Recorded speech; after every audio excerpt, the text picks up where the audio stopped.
पढ़ रहे थे या फिर तीसरी क्लास है ना, इंट्रो खाली तुरंत ही कौन हो जाता।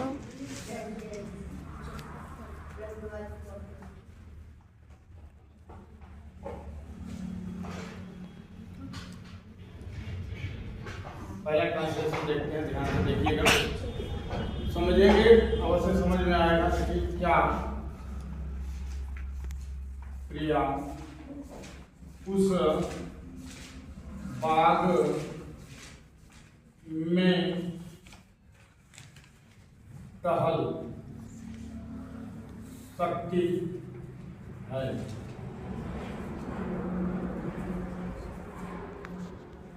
क्या प्रिया उस बाग में टहल सकती है। जैसे कि ट्रांसलेशन बनाएंगे तो जानते हम कि कैन का प्रयोग जब करते हैं तो उसमें अंत में आता है सकता है, सकती है, सकते आता है ना।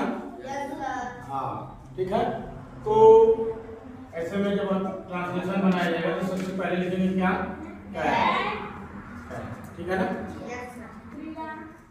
इसके बाद लिखेंगे प्रिया। प्रिया में कैपिटल लेटर पहला अक्षर लिखना है क्योंकि हम जानते हैं यह सब्जेक्ट है, ठीक है ना। इसके बाद टहलना के लिए लिखेंगे वॉक। क्या लिखते हैं, वॉक। इधर इन उस बार में तो इन दैट गार्डन, ठीक है ना। बाग मतलब बगीचा होता है, बगीचा का क्या हो जाएगा, गार्डन, ठीक है ना। देखिए जैसे दूसरा की बात करें, क्या मालिक, क्या मालिक एक फूल तोड़ सकता है। क्या गार्डन लिख करके उसमें ई आर जोड़ लेंगे तो क्या हो जाएगा, गार्डनर, ठीक। तोड़ना का देखिए, तोड़ने का कई सेंस होता है। जैसे लकड़ी तोड़ने की बात होती है तो हम ब्रेक का प्रयोग करेंगे, ठीक। लकड़ी अगर तोड़ना है तो ब्रेक, BREAK, ब्रेक मतलब तोड़ना। जैसे ये भी तोड़ने का ही अर्थ है, लेकिन ये लकड़ी तोड़ने की बात होती है। अगर फूल तोड़ना है, पत्ती तोड़ना है तो प्लग का प्रयोग करते हैं। किसका प्रयोग करते हैं, प्लग, ठीक है। Can gardener pluck, PLUCK, pluck of flower, क्या, ऑफ फ्लावर, ठीक है। ऐसे बनेगा। अगला देखते हैं, क्या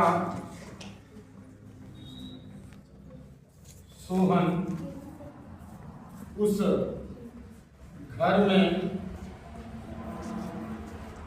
रुक सकता है, रुक सकता है।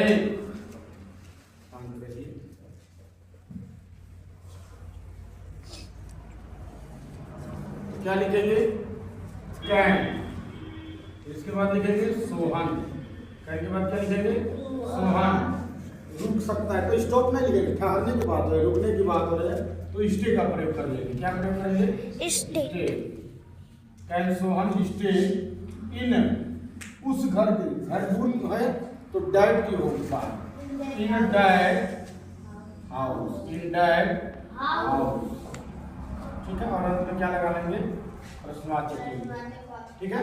इन दोनों बातों का ध्यान रखेंगे और इनकी बातों का भी ध्यान रखेंगे। जैसे स्टे की बात की जाती है, यहाँ पे स्टाफ का प्रयोग नहीं करेंगे, ठीक है। स्टाफ का प्रयोग यहाँ पे नहीं करेंगे क्योंकि स्टाफ का मतलब रुकना, स्टॉप हो जाना, ठहर जाना। यहाँ ठहरने की बात हो रही कि क्या सोहन